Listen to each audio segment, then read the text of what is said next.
La petite chatte Myrmire et la grande aventure. Dans un petit village, vivait une chatte dans le jardin d'une maison remplie de fleurs colorées. Cette chatte s'appelait Myrmire. Avec ses yeux verts brillants et son pelage blanc comme neige, Myrmire enchantait tous ceux qui la voyaient.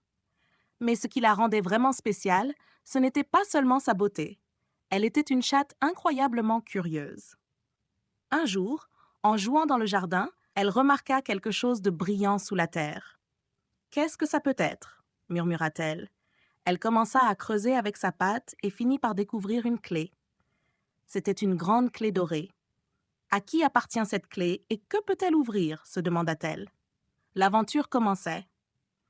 Myrmire décida de résoudre le mystère de la clé en rendant visite à l'animal le plus sage de la forêt, Monsieur Hibou Sagesse, le résident le plus vieux et le plus savant de la forêt.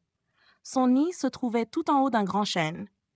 Quand Myrmire arriva près de l'arbre, elle appela vers le haut. « Monsieur Sagesse, êtes-vous là-haut » Le hibou ajusta ses lunettes et regarda dehors. « Qui dérange ce vieux hibou » demanda-t-il.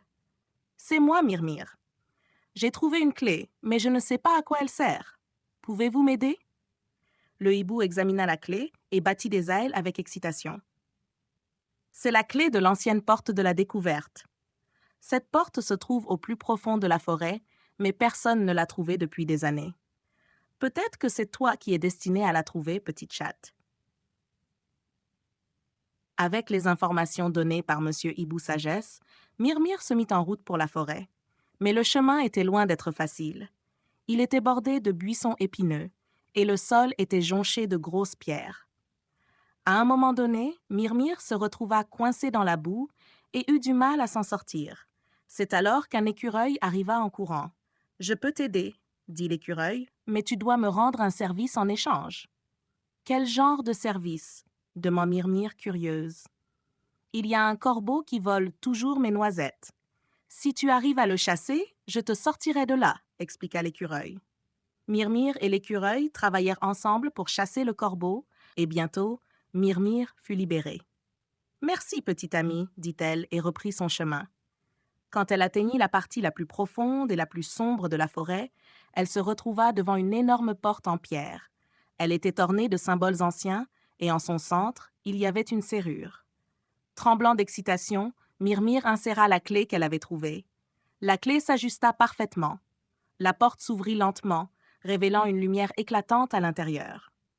Derrière la porte se trouvait un monde magique rempli de fleurs colorées, d'animaux qui parlaient et de papillons voltants.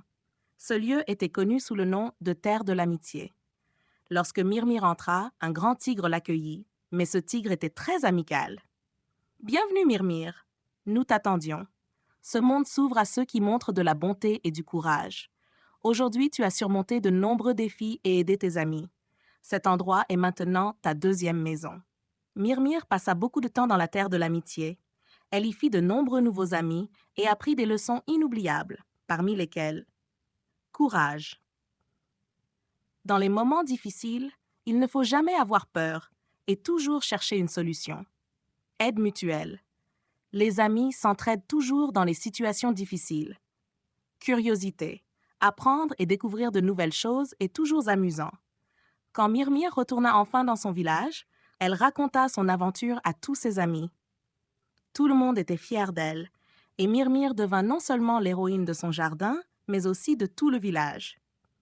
Merci beaucoup d'avoir regardé cette vidéo. Nous espérons qu'elle vous a plu. Si c'est le cas, n'oubliez pas de cliquer sur « J'aime » et de vous abonner à notre chaîne.